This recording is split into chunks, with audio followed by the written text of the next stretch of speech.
Fala galera, tudo bem com vocês? Para quem não me conhece, meu nome é Ângelo Canan. Hoje estamos aqui para a quinta parte do nosso projeto completo passo a passo com Clean Code, C Sharp, MVC, SQL Server, Entity Framework, Migrations, Unit Test, DDD, TDD, Mockio, IOC, Structure Map, jQuery, Ajax, JavaScript e Bootstrap. Se você ainda não assistiu as partes anteriores, aqui estão os links. Eu recomendo fortemente que vocês as assistam. Se não assistiram ou não têm o código do projeto para estar iniciando, abaixo na descrição do vídeo tem um link para o meu site. Lá vocês vão encontrar o código-fonte do projeto. Hoje será a parte 5 e nós iremos falar sobre os repositórios. Repositories. Para esse vídeo ficar bem dinâmico, eu vou estar copiando e colando mais códigos, mas é para economizar tempo da vida de vocês. Ninguém merece ficar aqui vendo criação de pasta, digitando public, etc. Então vamos lá. Aqui no nosso projeto de domain, o nosso domínio, eu vou criar agora essa pasta iRepositories e dentro dela nós vamos ter o iRepository e iUserRepository. Abrindo o iRepository, o que nós temos aqui? A nossa interface de repositório. Ela é pública, recebe o tEntity, que é o tipo da nossa entidade, onde o tEntity tem que herdar do Entity Base. Então só as entidades que herdam da classe Entity Base que vão poder ser usadas no nosso repositório. Ok? Então, no nosso repositório, nós vamos ter o método de add, recebe um objeto do tipo tEntity. Vamos ter um addAll, que recebe uma lista de objetos tEntity para inserir em lote. Nós temos o deleteAll, que recebe também uma lista do objeto tEntity. Temos o delete, que recebe um objeto tEntity. Temos o delete recebendo o ID. Temos o get, recebendo o ID e retornando o objeto. Temos o first, retornando o primeiro objeto. Temos o get, retornando todos os objetos num equarable. Temos o update, que não retorna nada e recebe o objeto do tipo tEntity. Temos o commit, para validar as alterações no banco de dados. Nós temos o add_update, que recebe um objeto e verifica se é para adicionar ou alterar. Ok? Agora na nossa interface iUsuário_repository, o que nós temos? Nós temos o CPF já cadastrado, que retorna um boolean, falando se o CPF está ou não cadastrado, que ele recebe um CPF, que é o nosso objeto CPF, então um CPF completamente válido, e o ID do usuário. O login já cadastrado, praticamente a mesma coisa, retorna um boolean e recebe o login e o ID do usuário. Um método get, que retorna um usuário, recebendo um login. Um outro método get, que recebe um e-mail e retorna o usuário. Um outro método get, que recebe o ID e retorna um usuário. E por último, o método salvar, que não retorna nada e recebe um usuário. Qual que é a ideia dos nossos repositórios? A ideia principal do nosso repositório é armazenar todas as queries e executar as funções de salvar e alterar no banco de dados. É ideal que nos nossos repositórios não sejam armazenadas as lógicas de negócio, apenas seja uma classe para abstrair todas as nossas queries e os métodos de incluir e alterar e excluir, ok? Assim, mais para frente, quando nós formos criar a nossa app, ela vai ter pouquíssimo código, porque a única coisa que ela vai fazer é orquestrar as regras do sistema. A grande vantagem de implementar essas interfaces no nosso domínio, tanto a de usuário repository quanto essa genérica de repositório, é porque nós podemos acoplar ao nosso projeto qualquer DLL de repositório futuramente. Se nós quisermos trocar o banco de dados para MySQL, Oracle ou etc., nós podemos criar uma outra DLL de repositório e adicionar à nossa solução, que o restante do nosso projeto continuará funcionando normalmente. Agora, o nosso próximo passo é implementar essa interface de repositório no nosso projeto de repositórios. Então, aqui no nosso projeto de repositórios, eu criei a classe repository.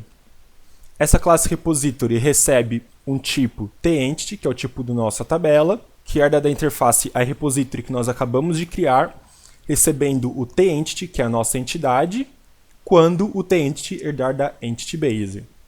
Aqui nós temos uma variável protected, guardando o nosso context, do tipo efdbContext, que é o context que nós criamos na aula passada.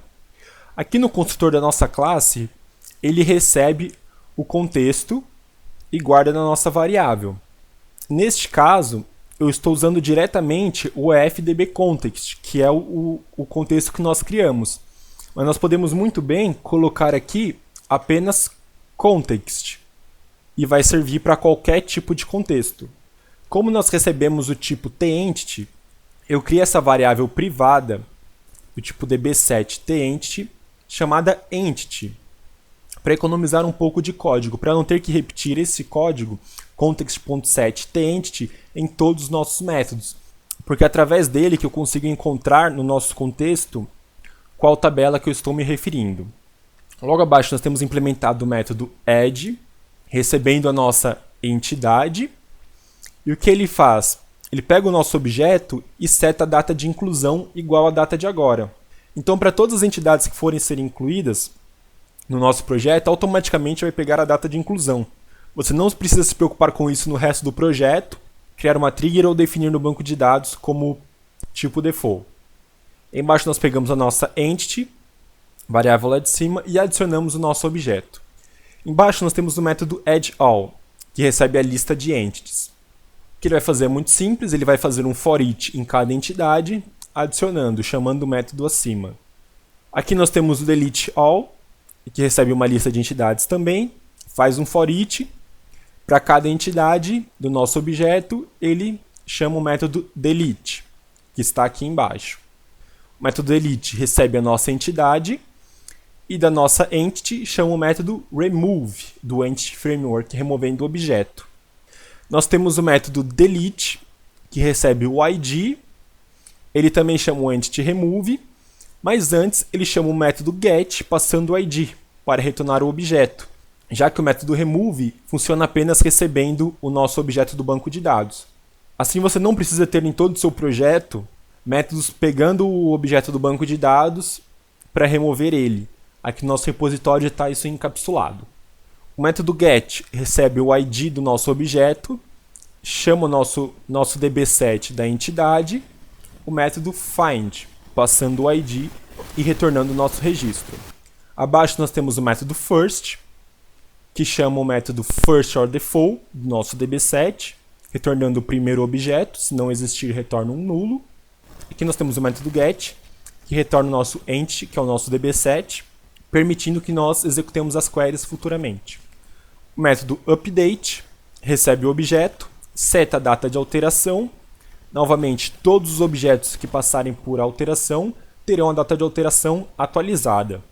E abaixo nós temos o context.entry, que recebe o nosso objeto, pega o estado dele e muda para o Entity State Modified. O que ele está fazendo aqui?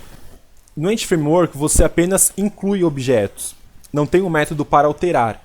Então o que você precisa fazer é setar o status do seu objeto como modificado, que ele automaticamente no commit irá criar a query de update. Abaixo o método de add or update, recebendo a nossa entity, ele verifica nesse if se o ID do nosso objeto é maior que 0, se for, ele atualiza o objeto, fazendo o update, se não, ele adiciona o objeto. Esse códigozinho simples aqui economiza muitas linhas de código no resto do projeto. E aqui no final nós temos o método commit, com try-catch, onde ele pega o context e chama o método saveChanges, onde ele vai executar todas as alterações encontradas no nosso contexto.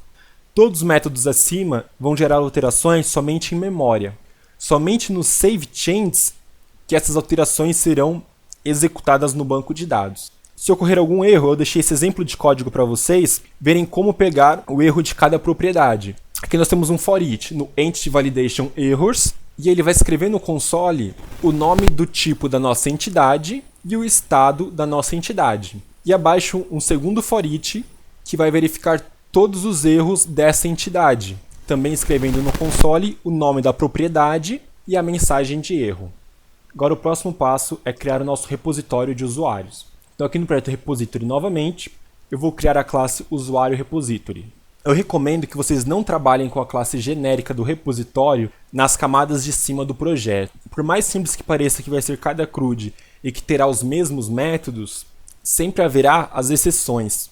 Criando um repositório para cada entidade, nós conseguimos isolar todas as queries que nós iremos precisar, assim facilitando muito a manutenção no código futuramente e deixando o código bem enxuto em cada camada do nosso projeto. Então aqui no nosso usuário repository, ele herda da nossa interface a usuário repository, que nós acabamos de criar. Aqui nós temos o método private, guardando o nosso repositório genérico de usuário, na nossa variável underline usuário repository, e no construtor do nosso usuário repository, eu recebo a dependência dessa interface do repositório genérico, passando o usuário e atribuindo a nossa variável interna da classe. Eu já vi em vários projetos a galera usando injeção de dependência como propriedades públicas. Dessa maneira, você não força que a construção da sua classe seja feita com os métodos obrigatórios que você precisa. Qualquer lugar do sistema que for usar a sua classe e não passar a dependência de todas as suas propriedades públicas, irá acabar causando erros. Aqui nós temos implementado o método de CPF já cadastrado da nossa interface, recebendo o CPF e o ID do usuário. Chama a nossa variável underline usuário repository, que está com o repositório genérico da nossa entidade, utilizando o método get, que é quem retorna a possibilidade de executar queries na nossa tabela, chamando o método n. Esse método n, você passa alguma condição para ele e ele te retorna se tem ou não algum registro. Em vez de você utilizar o ponto count maior que 0 para ver se o total de registro é maior que 0, você usa apenas o método n. Com o método n, ele não precisa contar o total de registros para depois verificar se ele é maior que 0. Ele apenas verifica se tem alguém ali. Se tem, ele já retorna verdadeiro. Se não tem, ele retorna falso. Então aqui de condição nós declaramos que o código do CPF da nossa tabela tem que ser igual ao código do CPF recebido por parâmetro. E que o ID do usuário da tabela tem que ser diferente do ID do usuário que estamos recebendo. Porque se o usuário já está cadastrado e eu passo o CPF dele, sendo que eu estou fazendo a verificação para ele mesmo, não faz sentido que eu retorne que o CPF já está cadastrado. Apenas se for um usuário diferente usando o CPF. Ok? No login já cadastrado é praticamente a mesma coisa. A única diferença é que em vez do CPF nós usamos o login. No método salvar, nós recebemos um usuário e chamamos do nosso repositório genérico o método add or update, passando o usuário. E logo após, nós utilizamos o usuário repository dando um commit. Por que deixar o commit separado? Nesse caso, nós estamos passando apenas o usuário para ser inserido. Se nós quisermos fazer algo em lote, nós criamos um outro método salvar recebendo uma lista de usuários, onde todos os usuários são inseridos e depois nós realizamos o commit. Nós podemos fazer diversas alterações no banco de dados e somente executar no momento que nós quisermos. Assim nós diminuímos o tráfego na rede. Abaixo nós temos o método get recebendo o ID, chamando o get do nosso repositório. Aqui bem simples. Um outro método get recebendo o login, quando nós quisermos buscar pelo login do usuário, que chama o nosso repositório genérico o método get, e depois o first or default, ou seja, vai pegar o primeiro ou trazer null caso não encontrado, onde o login for igual ao login passado.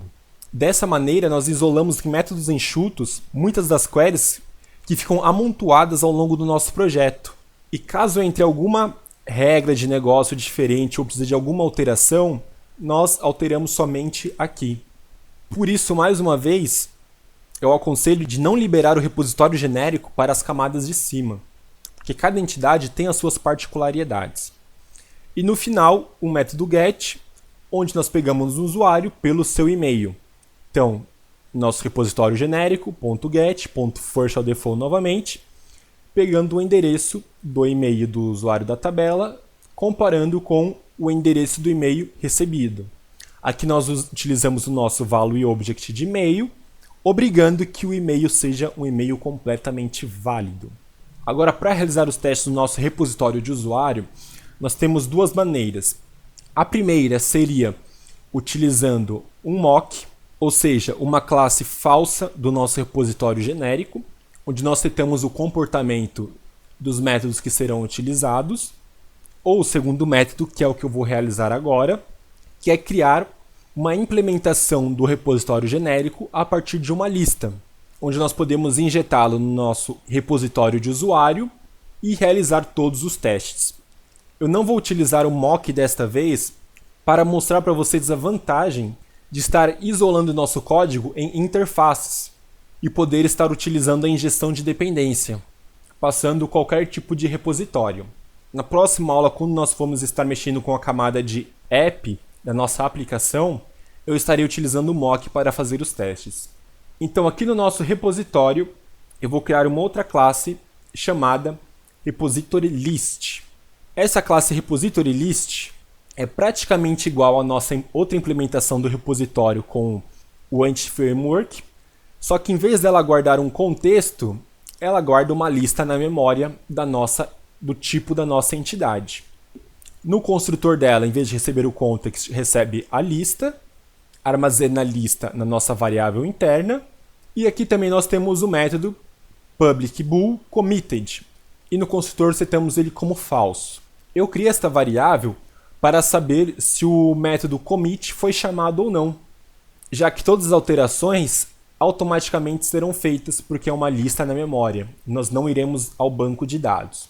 Então aqui eu implementei o método add, onde seta também a data de inclusão, pega a nossa lista e adiciona o objeto, o add all, adicionando todos os objetos à lista, o delete all, deletando todos os objetos da nossa lista, o delete, removendo o objeto da nossa lista, o delete pelo ID, chamando o método get com o ID para retornar o nosso objeto, e aí nós removemos ele da nossa lista, o método get recebendo o ID, onde na nossa lista ele também chama o método first or default, comparando o ID, retornando o primeiro registro ou nulo caso não exista, o método first retornando o first or default, o método get retornando a nossa lista num sQueryable, num formato onde possa ser executadas as queries.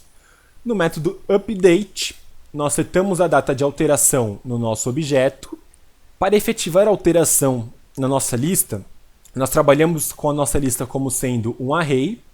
Para ter acesso ao index do nosso objeto, nós chamamos a lista novamente com o método indexOf, chamando o método get, passando o ID, onde eu vou pegar diretamente o objeto da lista com o ID, vou ter acesso ao index dele e vou ter acesso ele na lista através de um array. E vou alterá-lo utilizando o método igual com o nosso novo objeto que veio por parâmetro. Embaixo nós temos o método add/update, onde recebe a nossa entidade, vê se o ID é maior que 0, realiza o update, se não, adiciona o objeto na nossa lista. E no final o método commit, apenas setando a nossa variável committed equal true. Agora chegou a parte divertida no nosso tutorial, a hora de criar os nossos testes. A parte que a maioria dos programadores negligenciam, não conhecem, não usam. Se você não é adepto do XGH Extreme Go Horse, se você não sabe o que é isso, procure XGH no Google e você vai entender muito bem como funciona a mente da maioria dos programadores. Se você não quer criar apenas o código mais rápido para solucionar o seu problema, mas criar o código mais rápido, eficiente, de qualidade e que vai te dar tranquilidade na hora de fazer as manutenções e diminuir drasticamente os números de erros referente a alterações no seu projeto, a primeira coisa que nós precisamos fazer é aqui no nosso projeto de testes do repositório, adicionar nas referências a DLL para poder trabalhar com os testes da Microsoft. Então, botão direito no Add Reference, que vocês vão clicar em Assembly, e aqui no campo de busca, vocês vão digitar microsoft.visualstudio.qualitytools.unittestframework. Vamos marcar a primeira opção, a versão 10.0, e adicionar ao nosso projeto. Vamos remover essa classe que foi criada automaticamente. Agora eu vou colar os nossos testes. Então aqui eu criei o nosso usuário repository testes, e nessa pastinha testData, eu criei a classe usuário testdata.cs. Veja que está faltando adicionar as referências do domínio. Então no Add Reference novamente, na parte de Solution, nós vamos adicionar a referência do nosso projeto de domínio. Então aqui na nossa classe usuário test data, eu tenho os métodos estáticos getEndereçoTest, onde eu crio um novo endereço de teste para estar facilitando, não digitar isso todas as vezes, e um outro método get que retorna uma lista de usuários, onde eu crio vários usuários de testes. Instancio os usuários com os dados obrigatórios e passo os IDs deles, 1, 2, 3, 4 e 5. Com essa lista, vai ser possível fingir que eu estou acessando um banco de dados. Agora na raiz na classe usuário repository testes, está faltando a referência do nosso repositório. Então novamente nas referências, add reference, e vamos adicionar a referência do projeto de repositórios. Ok? Pronto. Então lembrando, para o Visual Studio saber que essa classe é uma classe de teste, precisa da notação test class em cima da classe. E para cada método que será executado como teste, a notação test method. No nosso construtor da nossa classe de teste, eu crio um novo repository list, que é o repositório baseado em uma lista que acabamos de criar, passando o tipo usuário, passando para ele a nossa lista de usuários que eu acabei de mostrar para vocês no usuário testdata.get. E guardo esse repositório na variável privada repository. Logo abaixo, eu instancio a nossa classe usuário repository, que é a classe que estamos testando, passando o repositório baseado numa lista. Vejam as vantagens de trabalhar com injeção de dependência. A nossa classe de usuário repository pode trabalhar com qualquer tipo de repositório, desde que esteja implementado a nossa interface de repositório genérica. Neste caso, ela vai trabalhar em cima de uma lista e também pode trabalhar em cima do dbContext. Ok? E guardamos ela na underline usuário repository, nossa variável privada que está aqui em cima. Então, no primeiro método de teste, lembrando que sempre começamos o nome do nosso teste com o nome da classe, porque quando tem uma lista imensa de testes, fica difícil saber qual teste se refere a quê. Depois, o nome do método, nesse caso eu estou testando o CPF já cadastrado, e agora o que eu estou fazendo? Eu estou pegando um já cadastrado, sendo um novo usuário. Então, eu chamo aqui do nosso usuário repository o método CPF já cadastrado, passando um novo CPF, o CPF que já existe, esse 356. Se nós formos no nosso usuário test data, ele está aqui, 356. É o primeiro e o ID desse usuário é o 1. Então, voltando para o nosso teste, nós passamos esse CPF com o ID 0. Ou seja, um novo usuário está sendo cadastrado com esse CPF. Abaixo nós utilizamos o método assert, que é a classe principal dos testes, ela que faz as verificações dos testes, chamando o método isTrue, passando o resultado que foi guardado do nosso método. Ou seja, nós estamos validando que quando for passado esse CPF para um novo usuário, ele tem que estar cadastrado. Caso retorne falso, ou seja, o nosso código não está implementado da maneira correta, alguém alterou fazendo alguma coisa errada, esse método vai garantir que o CPF já cadastrado esteja sempre funcionando. Abaixo nós também estamos testando o método CPF já cadastrado, só que em outro cenário. Neste caso, é o próprio usuário que está sendo passado. Ou seja, na hora de chamar o método CPF já cadastrado, nós passamos o mesmo CPF que o de cima, só que passando o ID do usuário, número 1. Então, o resultado tem que ser falso. Então, nós utilizamos o método assert.isFalse. Agora, continuando no CPF já cadastrado, nós vamos fazer a situação do não cadastrado. Ou seja, vamos chamar novamente o método CPF já cadastrado do nosso repositório, passando um CPF que não está na nossa lista. Então, nós vamos validar, usando o assert.isFalse, que seja falso esse resultado. Ok? Agora, os três métodos de baixo são praticamente a mesma coisa que os métodos de cima, mas validando o login já cadastrado. Então, no primeiro caso, nós passamos o login de teste 1, que já está cadastrado para um novo usuário. Então vai retornar que já está cadastrado, assert.isTrue. No caso de baixo, o login que já está cadastrado para o usuário 1 vai retornar falso. Não está cadastrado porque nós estamos passando o próprio usuário. E no método não cadastrado, um login que não está na nossa base, um login qualquer. Então tem que retornar falso no nosso assert.isFalse.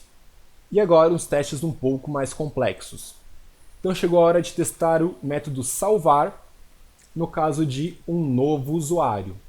Então nós instanciamos na variável usuário um novo usuário, passando o login, o CPF, o e-mail, a senha e o endereço, neste caso pegando lá da nossa classe de data, para economizar um pouco de código. E aqui o que nós verificamos? Na variável total antes de salvar, nós vamos no nosso repository, no método get e retorna todos, e utilizamos o método count, que vai me retornar o número de usuários que nós temos na nossa lista. Abaixo nós vamos executar o método salvar do nosso usuário repository, passando o usuário, e logo após nós vamos utilizar um outro contador, o total depois de salvar, contando novamente o total de usuários, que agora precisa estar com 1 a mais. Logo abaixo nós verificamos nesta linha que o método commit foi chamado. No nosso repositório baseado numa lista, toda vez que chamar o método commit, ele passa a variável committed para true. Então aqui nós validamos ela através do assert.isTrue. Abaixo nós utilizamos o método assert.requal, onde nós esperamos que o total depois de salvar seja igual ao total antes de salvar mais 1, para validar que o nosso usuário foi inserido na nossa lista. Então, esse teste de novo usuário assegura para a gente que o método commit foi chamado e que foi realmente incluído um usuário na nossa lista. Agora nós vamos para um segundo cenário do método salvar, onde nós vamos salvar um usuário já cadastrado, ou seja, ele vai ter que alterar o usuário. Então, na nossa variável usuário, nós não vamos instanciar um novo usuário, como no método de cima.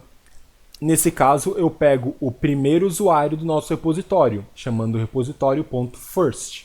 Abaixo eu crio a variável novo e-mail, criando um novo e-mail, e em seguida eu chamo o usuário.setEmail, passando esse novo e-mail, realizando uma alteração no nosso usuário. Igual ao teste anterior, eu crio um contador de registros antes de salvar, mando salvar o usuário e realizo o contador novamente. Então o que eu verifico? Se foi executado o método commit, como no teste de cima, verifico que o total antes de salvar tem que ser igual ao total depois de salvar, porque eu não incluí nenhum registro novo, eu apenas alterei o nosso usuário, e em seguida eu verifico o assert.requal, que o usuário.email, que é o nosso usuário em memória, está igual ao e-mail do primeiro usuário na nossa memória, que foi o usuário que eu utilizei, o primeiro usuário. Então eu verifico que realmente foi alterado o e-mail do nosso usuário. Assim, fechando o cenário de alteração de um usuário já cadastrado. Abaixo eu implementei o método get pelo ID, onde numa variável interna chamada usuário, eu guardo o primeiro usuário do nosso repositório, e abaixo eu verifico pelo assert.requal que o nosso usuário da memória tem que ser igual ao método que é retornado do nosso repositório de usuário, chamando o método get, passando o ID desse usuário. Então, recapitulando, eu passo o ID do nosso usuário para o método get do nosso usuário repository, que vai me retornar o usuário com esse ID. E eu verifico se ele é igual ao usuário que nós pegamos da memória, validando que o método get está bem implementado.